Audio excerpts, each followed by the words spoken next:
Trinesha Cottrell, and today I wanted to talk about faking it. So I know you're probably thinking, what is making her do a video called Faking It? Well, let me explain. So a lot of the times you will hear a phrase from someone and they'll say things like, oh, you gotta fake it until you make it.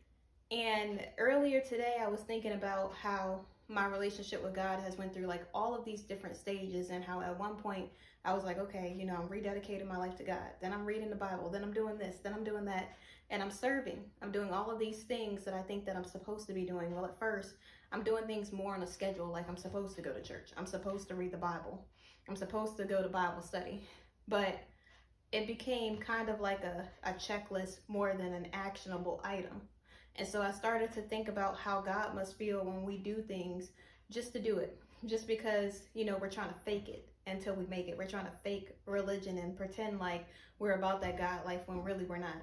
We're trying to pretend like we're really being intentional in our lives, or we're really doing all of this stuff with our business, but really we're just doing busy work. We do all of these things to make it seem as if we got it like that when really we don't. Everybody needs God. Like for me personally, I can't imagine doing my business without God. I can't imagine walking, talking, building these relationships, doing whatever it is that I'm doing in my life without God. I can't imagine having to do that. And so as I thought about a lot of the things that I had been doing and how it had became a checklist more than a thing that was building my relationship with God, I thought about how, God knows our hearts. He knows what our intention is behind everything. He knows if we're faking it, or if we're being for real, or if we're being sincere. Like, that's why he says to give with a joyful heart. That's why he says to serve with a joyful heart, and to make sure that you're coming from the right place when you're doing things. That's why he always tells you to forgive other people, because you're not forgiving people for them, you're forgiving people for you. A lot of the times you'll think, well, this person did me so wrong, I can't imagine forgetting them. But I don't know who exactly said this. It was either Joyce Myers or T.D. Jakes. But they said something like, whenever you don't forgive someone and you're holding on to that toxic negative energy, what it does is it's like you drinking the poison and then expecting them to get poisoned, or expecting them to get sick. That poison is only affecting you. It's not affecting that other person. And also, when you're holding on to toxicity or all of those negative emotions, all of that energy is going towards hating or not liking, disliking someone, or that vile behavior that you have. All of that negativity is just pouring a lot of energy, or draining a lot of energy from you that you can use to actually help somebody. And a lot of people don't understand that that's why you feel such a relief when you get out of a toxic relationship. That's why you feel so much energy when you let go of things that are holding you back, or things that aren't meant for you, because it takes a lot of energy to pour into something that's not God. And what I mean by it not being God is, when it's God, it flows. So if you ever feel like something is so forced, like you have to do so much, and I don't mean like you gotta be lazy and you just expect to have your hand out and God is gonna give you stuff because you're Christian. That's not what I'm talking about, because faith without works is dead. What I'm talking about is when you feel like you have to manipulate a situation to get it. When you feel like, something just isn't lining up. You feel like you have to be somebody else to be with someone else. When you feel like it's draining more energy than pouring into you. When it's not bearing fruit. Those are all things that are not God. When it is God, it flows.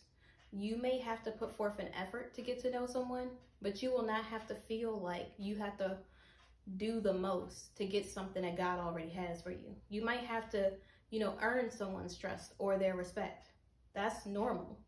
But you will not have to worship the ground a human being works on, because that's like you idolizing them.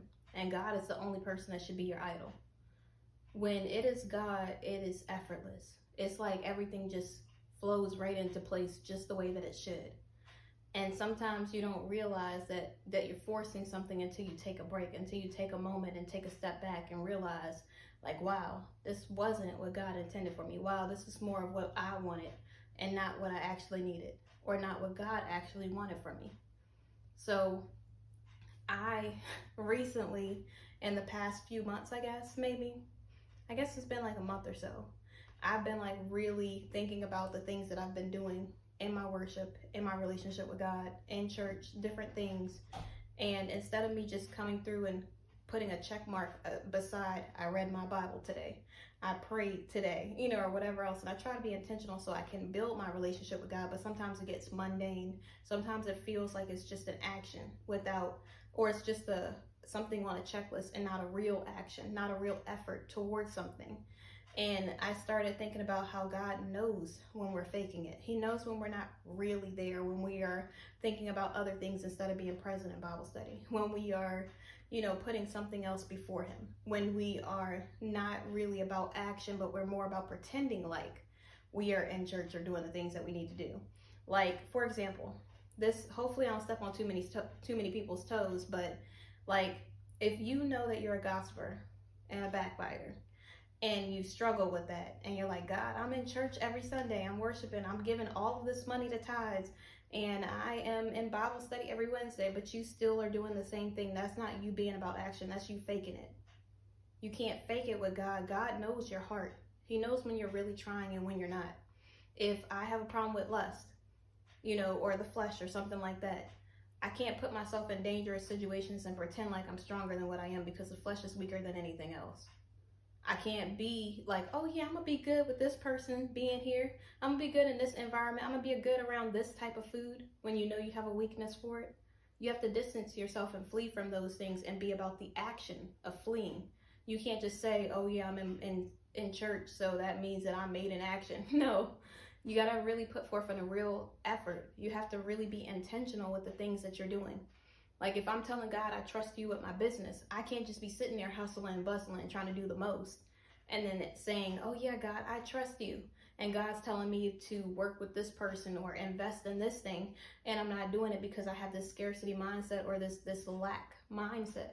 When God is the God of abundance, that's not me being actionable. That's me faking it like I have faith. Having real faith is like me not being able to see the outcome, but trusting God anyways.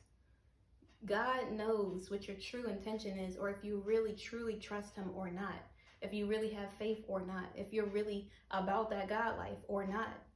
And intentionality is something that really takes real effort. It's kind of like when you're dating someone and you're like, but I'm really trying, I'm doing everything, and she just doesn't understand all the effort that, I don't know why I always got to use a guy example, and she just doesn't understand that I'm putting forth all this effort.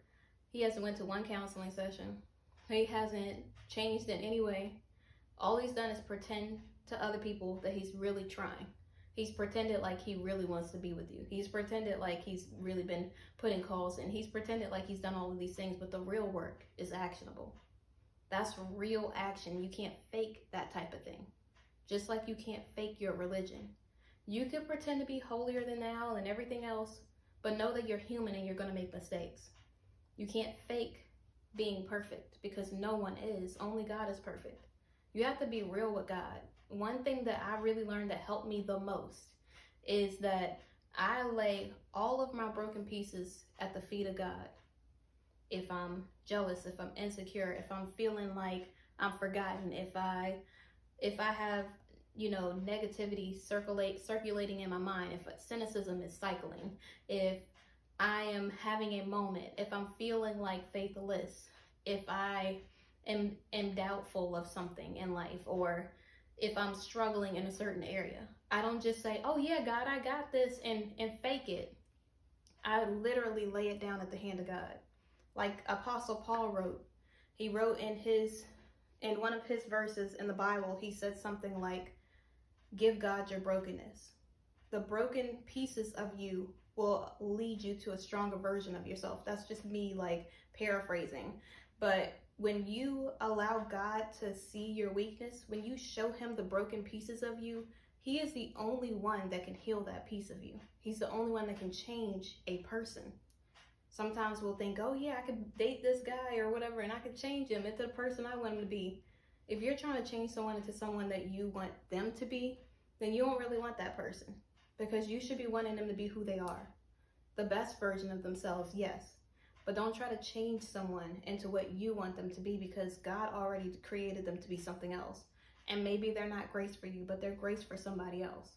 So you have to make sure that you let God know what your broken pieces are, so that he can help you, because God can't fix what you're not willing to show him. And you showing him, hey, God, I'm still struggling with backbiting. Hey, I'm still struggling with the lust. Hey, I'm still struggling with gluttony, or whatever your struggle is going to allow God to help you build on that broken piece. He's going to allow you to be stronger in that area of weakness.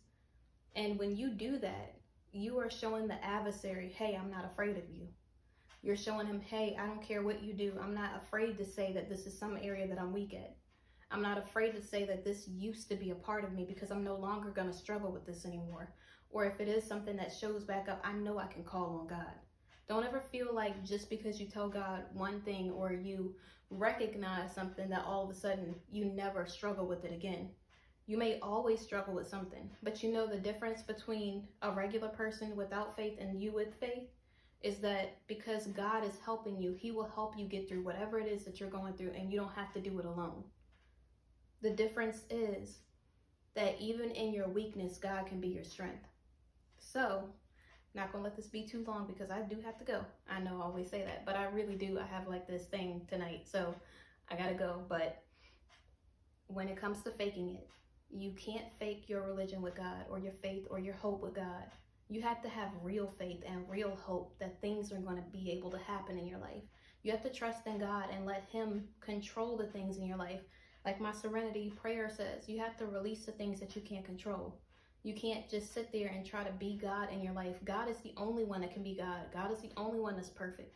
You have to allow God to see your brokenness so that he can help heal you. So he can shape you into the person that you've always been created to be. So that you can walk into your purpose with passion. Okay, I know people are going to argue and say those are two different things. But I feel like sometimes having a little bit of passion and the purpose that God placed on you helps you be positioned in the right place. So continue to stay focused on God and be real with yourself. You can't fix an area that's weak if you're not really willing to stop faking it.